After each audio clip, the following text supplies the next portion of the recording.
오늘 하나님께서 우리에게 주신 말씀은 창세기 10장 1절에서 32절 말씀입니다. 창세기 10장 1절에서 32절 말씀입니다. 제가 한 절, 성도님들이 한 절 읽으신 후에 마지막 절을 함께 읽도록 하겠습니다. 노아의 아들 셈과 함과 야벳의 족보는 이러하니라. 홍수 후에 그들이 아들들을 낳았으니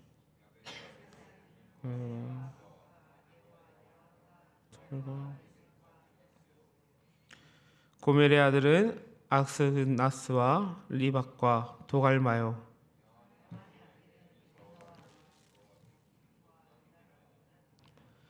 아들로부터 여러 나라 백성으로 나눠서 각기 언어와 종족과 나라대로 바닷가의 땅에 머물렀더라.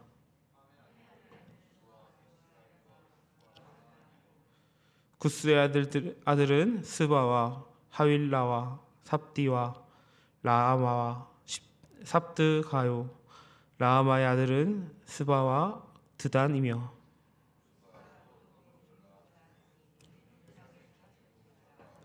그가 여호와 앞에서 용감한 사냥꾼이 되었으므로 속담에 이르기를 아무는 여호와 앞에 느무롯같이 용감한 사냥꾼이로다 하더라.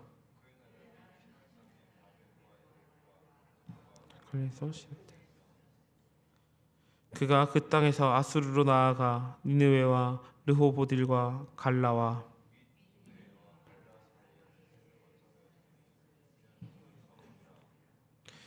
미스라임은 루딤과 아나밈과 르하빔과 낫도힘과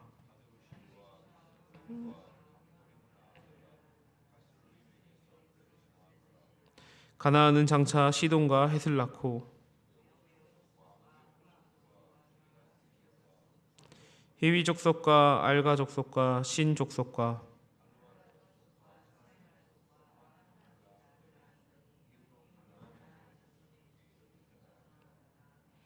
가나안의 경계는 시돈으로부터 그랄가를 지나 가사까지와 소돔과 고모라와 아드마와 스보임을 지나 라사까지였더라.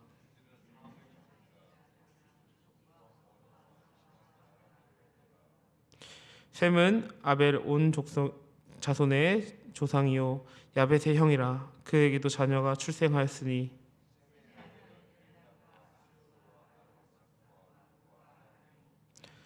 아람의 아들은 우스와 훌과 게델과 마스며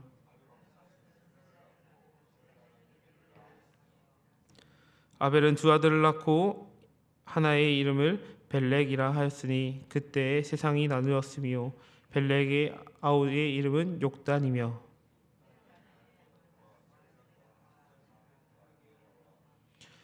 하도람과 우살과 디글라와 오빌과 하윌라와 요밥을 낳았으니 이들은 다 욕단의 아들이며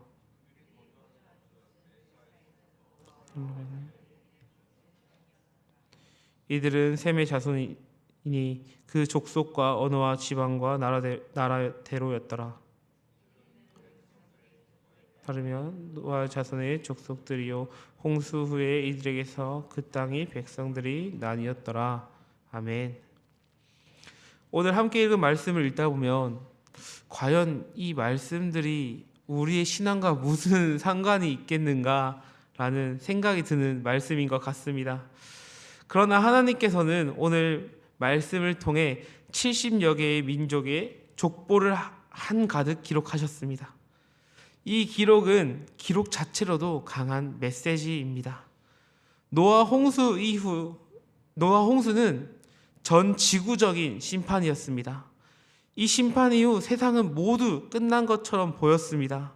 노아와 가족들 그리고 방주에 타고 있는 동물들을 제외하고요. 하지만 하나님께서는 하나님의 역사를 멈추지 않으셨습니다. 오히려 하나님은 새로운 인류의 역사를 조용히 그러나 분명하게 시작하셨습니다. 오늘 말씀인 창세기 10장은 심판 이후에도 하나님은 여전히 세상을 붙들고 계신다라는 하나님의 말씀이며 하나님의 구원 역사는 이미 열방을 향해 열려 있다는 신학적 기초입니다.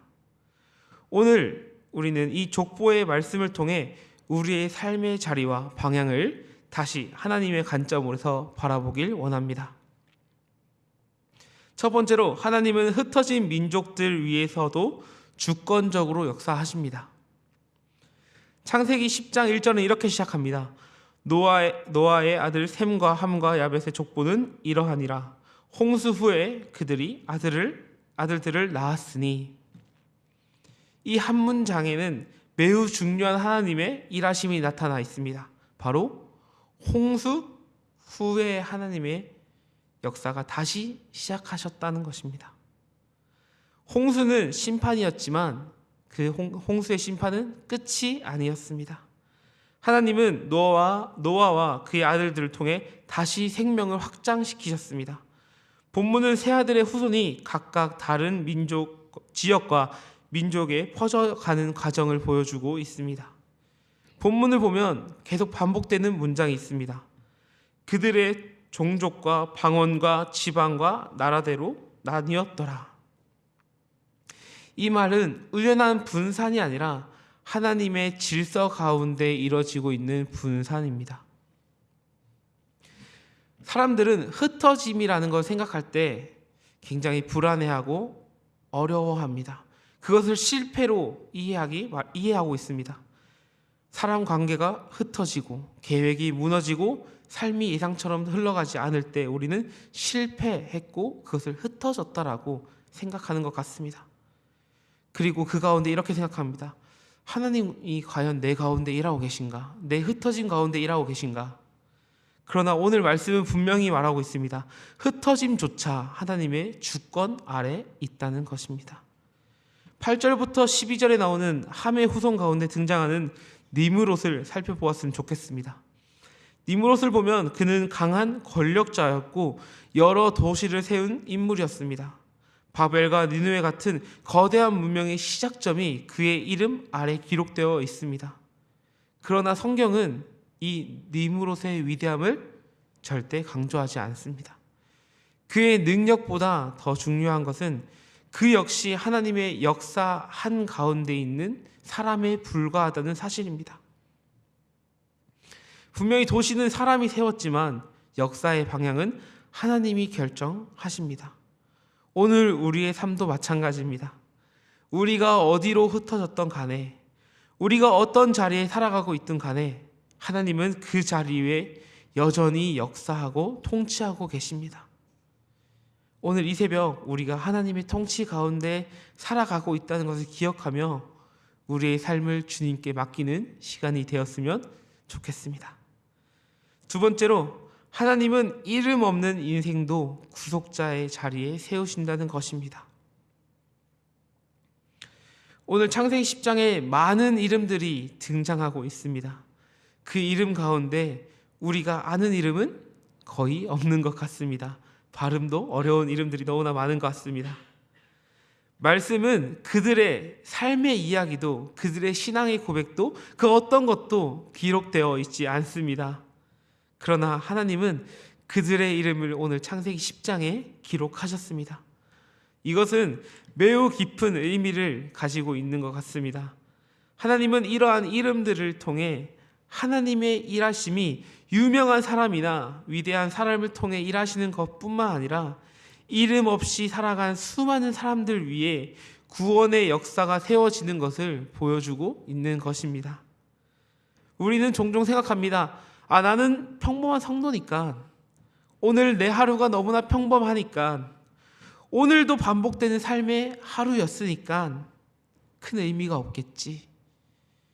그러나 사랑하는 성도 여러분, 하나님은 그 평범함 가운데, 그 평범한 삶 가운데, 그 삶 가운데 역사하시고 일하시는 분이셨음을 기억했으면 좋겠습니다.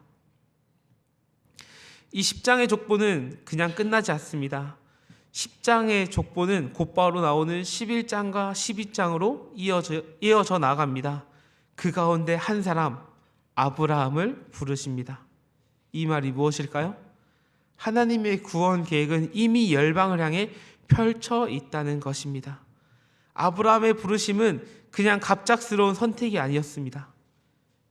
아브라함의 선택은 그 구속사를 준비하는 과정 가운데 10장의 그 족보를 보여주시는 것이었습니다.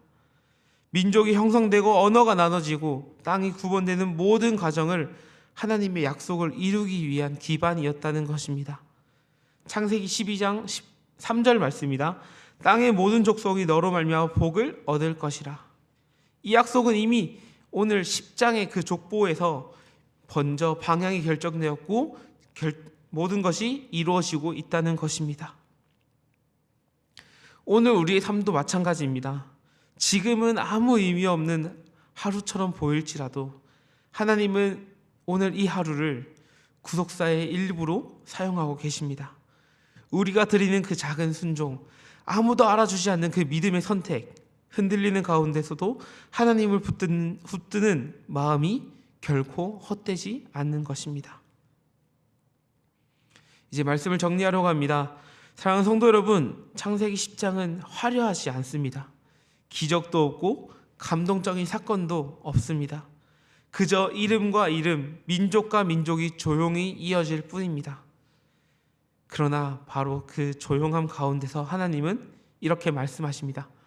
나는 여전히 일하고 있다. 홍수 이후 세상은 완벽하지 않았습니다. 죄는 여전히 인간 안에 있었고 도시는 서로 교만해지고 민족들은 서로 다른 방향으로 흩어졌습니다. 그럼에도 불구하고 하나님은 세상을 포기하지 않으셨습니다. 하나님은 심판 이후에서 역사를 붙드시고 무너진 자리 위에서 질서를 세우셨습니다. 이 말씀은 우리 가운데 큰 위로를 주는 것 같습니다. 우리의 삶의 방향이 결정되지 않았어도, 정리되어 있지 않았어도, 문제가 해결되지 않았어도, 믿음이 흔들리고 어려움 가운데 있더라도 하나님은 여전히 우리의 삶을 붙들고 계신다는 것입니다. 우리는 종종 내 인생이 제대로 흘러가고 있는가? 라는 질문 가운데 있는 것 같습니다. 그러나 오늘 말씀은 분명하게 말하고 있습니다. 하나님은 흩어진 자리 가운데서도 하나님의 뜻을 이루신다고요. 이름도 담지 않은 그 수많은 사람들이, 역사책 가운데 기록되지 않은 그 평범한 사람들이, 많은 사람들이 있지만 하나님은 그런 사람들을 통해 열방을 준비하시고 구원의 길을 여셨습니다. 우리의 삶도 마찬가지입니다. 우리가 드리는 그 작은 순종 하나가, 보이지 않는 그 신실함 하나가, 눈에 띄지 않는 그 믿음의 선택 하나가 하나님의 나라에 크게 쓰일 것입니다. 아브라함의 부르심 이전의 수많은 이름들은 아무 의미 없는 이름들 같이 지나갔습니다. 하지만 그 위에 하나님의 약속이 이어졌고 마침내 예수 그리스도를 통해 모든 민족이 구원을 얻었습니다. 그러니 오늘 하루를 낭비하지 마십시오. 그 삶의 자리 가운데 하나님의 나라를 이루어 가심을 믿으며 나아가는 우리 모두가 되길 간절히 소망합니다. 함께 기도하겠습니다. 하나님 아버지, 오늘도 우리에게 말씀하시고 기도의 자리로 나아가게 하심에 너무나 감사합니다. 이름 없이 흩어진 인생들 위해서도 여전히 역사를 이끌어 가시는 그 하나님의 일하심을 우리가 찬양하며 나아갑니다. 주님, 우리의 삶이 종종 아무 의미 없이 보일 때가 너무나 많습니다. 그 자리에 서 있는 것이 실수 같고 우연같이 느껴질 때도 너무나 많은 것 같습니다. 하지만 오늘 말씀을 통해 우리에게 보여주신 것처럼 그 모든 것이 하나님의 역사 가운데 있고 하나님의 일하심을 우리가 기억하게 도와주시옵소서. 그래서 눈에 보이지 않는 결과 가운데서도 하나님의 일하심을 믿으며 평범한 하루 속에서도 주님의 나라를 바라보는 우리 모두가 되게 주님 도와주시옵소서. 오늘도 함께 기도하며 각자의 자리로 나아갑니다. 우리의 가정에서, 우리의 일터에서, 우리의 교회에서 우리를 보내신 주님의 부르심을 따라 믿음으로 살아가는 우리 모두가 되게 도와주시옵소서. 우리의 이름을 하시고 우리의 걸음을 인도하시는 예수님의 이름으로 기도드립니다. 아멘. 오늘 말씀을 기억하며 두 가지 기도 제목을 같이 기도했으면 좋겠습니다. 첫 번째로 기도할 때 흩어진 자리에서도 하나님의 주권을 신뢰하는 우리가 되게 하여 주시옵소서. 우리가 서 있는 자리와 상황이 단지 우연이 아니라 하나님의 정하신 자림을 기억하며 믿음으로 나아가게 주님 도와주시옵소서. 우리 두 번째로 기도할 때 현재 단기 선교 중인 선교팀을 위해 같이 기도했으면 좋겠습니다. 열방 가운데 그들의 사역을 주님께서 붙들어 주시고 그 낯선 환경과 문화 속에서도 하나님의 사랑을 전하며 그 복음 가운데 하나 되게 해달라고, 그 선교팀의 모든 인원들이 영육간의 강건함을 허락하여 주시고 그들이 서 있는 자리마다 주님의 자리가 세워지게 해달라고, 이 두 가지의 기도 제목을 가지고 기도하신 후에 각자 가져오신 기도 제목을 가지고 기도하며 나아가도록 하겠습니다. 기도하겠습니다.